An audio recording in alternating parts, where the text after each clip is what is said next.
Voyez-vous, rabotais, si vous êtes aussi enthousiasmé par Thanksgiving que par n'importe quel jour ordinaire où vous allez à la synagogue, c'est un problème. Parce que dans le monde juif, Thanksgiving est tous les jours. Chaque jour est une occasion de gratitude. Vous vouliez être à côté des goyim. Vous vouliez être comme les goyim. Mais n'oubliez pas vos racines et vos traditions. Qu'avez-vous fait? Vous l'avez justifié. Nous vivons en Amérique, Angleterre, Australie, Israël et ailleurs. Et ils sont partout. Pourquoi ne pas être amis? La paix. Vous avez justifié en disant que nous vivons déjà à côté d'eux. Ce n'est pas comme si le Mashiach était arrivé et que nous avions le Beit HaMikdash. Nous devons au moins coexister. Vivons en paix. Vous savez quoi? Il a raison. Vivons en paix. Pourquoi être ennemis? Personne ne dit ça en Italie. Soyons en paix et écoutons. Assurons-nous qu'ils sachent que nous sommes en paix. Envoyez-leur un email, une lettre, un courrier. Vendez-leur quelque chose. Dites-leur simplement que nous sommes en paix. Non, nous devons faire plus. Que faire? Peut-être organiser un événement interreligieux. Invitons les prêtres, les moines et les cheikhs, ainsi que toutes ces autres religions étrangères d'idolâtrie. Invitons-les à notre synagogue. Laissez-les parler devant la synagogue. Invitons des missionnaires et tout le monde. Disons que nous avons tous un seul Dieu et devons nous respecter. Nous pourrions leur rendre visite. Mais vous ne pouvez pas entrer dans une église. C'est pour la paix qui est bonne et nécessaire. Même parmi les goyim, nous devons maintenir la paix. Vous l'avez justifié encore et encore, disant que c'était pour la paix. Mais en réalité, vous avez abandonné ma loi. Vous avez ignoré la halacha et les sages au nom de la paix. Vous le rationalisez pour que d'autres suivent, comme le fait le grand rabbin d'Angleterre, Mirvis. D'autres font de même, hélas. Pourquoi? Pour la paix, disent-ils. Invitons les chrétiens, catholiques, arabes, nazis et tous les autres, mais pour la paix, toujours pour la paix. C'est ce que vous prétendez. Mais est-ce vraiment la voie à suivre? Dit Hakadosh, le Saint béni soit-il. Vous avez dit que vous allez à l'école pour la paix, n'est-ce pas? Vous avez dit que vous alliez le faire. Vous avez dit que vous alliez vivre selon les lois des nations. Mais en réalité, comme les lois des nations qui vous entourent, vous n'avez pas fait. Et comme les lois des nations qui vous entourent, vous avez fait. Dit Rabbi Yehoshua ben Lévi, qu'avez-vous vraiment fait? Vous avez justifié la paix, affirmant qu'il y a de bonnes personnes parmi eux, idolâtres, arabes, chrétiens et neutres. Vous avez proposé de faire la paix avec conviction. Mais qu'avez-vous réellement fait? Au lieu d'atteindre cette paix, vous n'avez pas su apprendre de ces personnes. Vous avez manqué l'opportunité de construire de vrais ponts et de créer une compréhension mutuelle. Vos intentions étaient louables, mais vos actions n'ont pas suivi. Vous avez appris des mauvais exemples, malheureusement. Vous n'avez pas suivi les bonnes pratiques, comme donner 10% des revenus à l'Église, sans questionner, comme le font presque tous les membres fidèles. Vous n'avez pas appris l'unité et la solidarité nécessaires à la croissance spirituelle et communautaire de l'Église.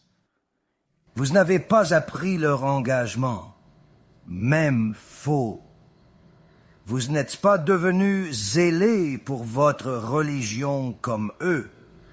Vous n'avez pas fait de kirouf ou de dawa. Qu'avez-vous fait? Vous avez adopté Halloween, Thanksgiving et Noël. Vous avez embrassé leurs traditions sans réflexion. Vous avez célébré le jour de l'indépendance et la Coupe du Monde. Vous avez adopté leurs journées spéciales, dont certaines liées à l'idolâtrie et au massacre de millions de personnes. Ces célébrations, interdites par notre Torah, incluent toutes sortes d'autres merveilles prohibées. Au lieu d'apprendre pour l'unité et la paix, qu'as-tu vraiment fait? Tu as mis un petit fantôme sur ton toit pour Halloween, pour que les enfants du quartier cherchent des bonbons. C'est gentil, certes. Mais, dis-moi, as-tu consacré autant d'efforts à construire et décorer ta souka pendant Sukkot le mois dernier? Qu'as-tu réellement fait pour honorer ta propre religion et perpétuer ses traditions ancestrales? Avez-vous investi autant de temps? Avez-vous investi autant de vous-même dans votre souka, dans votre Rosh Hashanah, dans votre Yom Kippour, dans votre Hanouka, dans votre Purim, dans votre Pessah, dans votre Shavuot, comme vous l'avez fait pour Halloween? Halloween, vous avez décoré la maison. Tous pensaient que c'était une maison hantée. Peut-être y aura-t-il bientôt des fantômes avec la Tchouma créée. Le 4 juillet, vous avez fêté l'indépendance. Avez-vous célébré Rosh Hashanah pareillement? Étiez-vous aussi heureux à Rosh Hashanah qu'au jour de l'indépendance? La Coupe du Monde, le Super Bowl, vous font sauter de joie. Avez-vous réagi ainsi en terminant le chasse? L'avez-vous même terminé? Ou une mazéquette? Avez-vous ressenti autant de joie pour un seul daf de Guémara que pour un but marqué? Avez-vous célébré avec la même intensité? La réussite dans l'étude religieuse mérite-t-elle moins d'enthousiasme que les exploits sportifs? Ces décorations de Halloween vous ont rendu heureux? Vous pensez avoir atteint l'unité et la paix, mais avec qui? Réfléchissez. Les gens agissent souvent de façon inappropriée au nom de l'unité, sans se questionner. Est-ce le bon chemin? Ne devrions-nous pas plutôt chercher une véritable connexion spirituelle et une authentique harmonie avec nos valeurs profondes? Cette paix est-elle vraiment avec Dieu? Le Créateur ne l'a pas dit. Hakadosh est plus en colère à ce sujet qu'à d'autres. C'est ce qui s'est passé ici. Le prophète Yecheskel a mis en garde Am Yisraël contre cette illusion de paix, rappelant la vérité divine. Ne nous laissons pas aveugler par de fausses promesses. La vraie paix, profonde et durable, ne peut venir que de Dieu lui-même, notre seule source de rédemption. Vous êtes allés et vous êtes liés d'amitié avec les Goyim. Vous avez agi comme eux. Vous avez dit que c'était pour la paix. Vous pensiez que cela améliorerait tout. En réalité, cela s'est tellement dégradé. Votre imitation des Goyim et de leur mauvais comportement est devenue si mauvaise que vous avez détruit votre relation avec le Créateur. Et même votre relation avec ces mêmes Goyim, où ils ont eux-mêmes remarqué, ce sont les gens du Seigneur. Pas possible. C'est ce que signifient ces versets. Voyez-vous, Rabotais, si vous êtes aussi enthousiaste à propos de Thanksgiving que vous l'êtes un jour ordinaire où vous allez à la synagogue, c'est un problème. Cela montre un manque de discernement et une confusion dans vos priorités spirituelles. Dans le judaïsme, Thanksgiving est quotidien. Tant que c'est caché, la dinde est permise tous les jours. Cependant, si vous n'en mangez que une fois par an, et cela arrive à être le jour de Thanksgiving, et vous l'avez déjà fait une fois dans votre vie, et en fait, vous en avez fait une chita, où chaque année vous mangez de la dinde à Thanksgiving, vous, mon ami, commettez un péché grave contre Hakadosh en suivant les lois des gentils, ce qui est strictement interdit selon la Torah et nos traditions sacrées.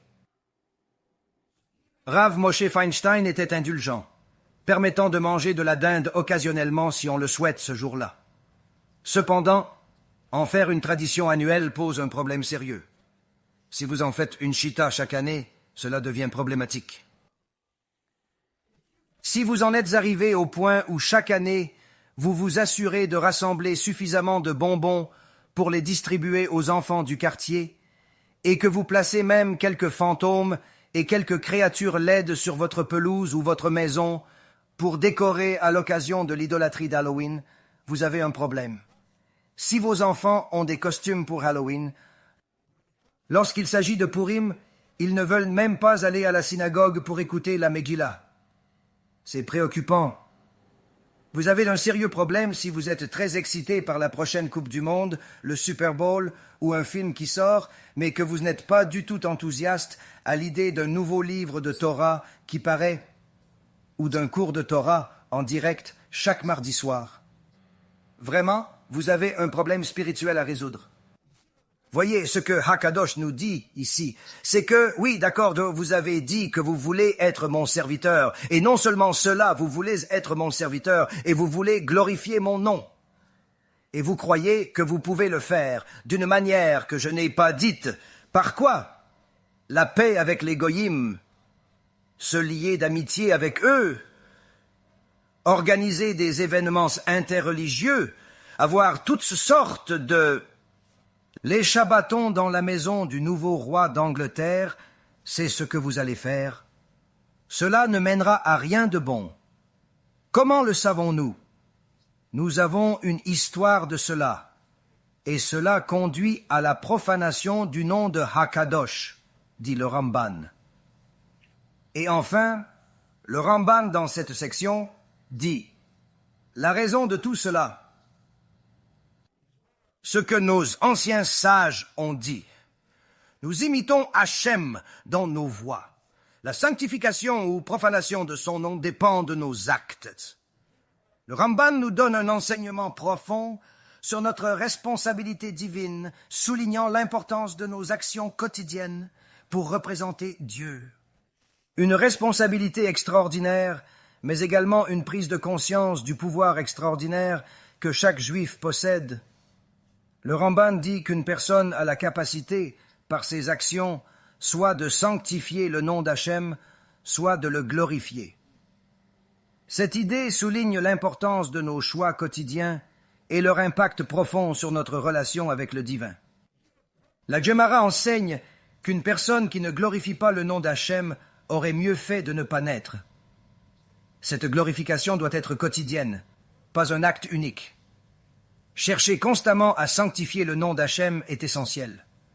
Sans cela, notre existence perd son sens. Cette obligation quotidienne est primordiale pour donner un sens à notre vie. Le Ramban enseigne que sanctifier le nom d'Hachem est le but de la vie. Vos actions déterminent votre capacité à le glorifier. Ce pouvoir est entre vos mains dans chaque aspect de votre existence. Le Ramban affirme que tout dépend de vos actions et comportements dans tous les aspects de la vie. Affaires, maison, vie privée.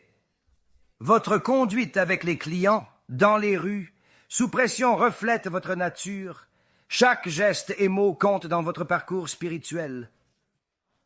Dans chaque situation, stress, maladie, joie, peine, embauche, licenciement, nous pouvons sanctifier ou profaner le nom d'Hachem. C'est entre vos mains. Chaque geste, parole et pensée peut glorifier ou déshonorer son nom. Cette opportunité est omniprésente. Profane le nom d'Hachem. Cela signifie littéralement que le but de la création est entre les mains de chacun d'entre nous. Voilà à quel point cette Neshama a du pouvoir.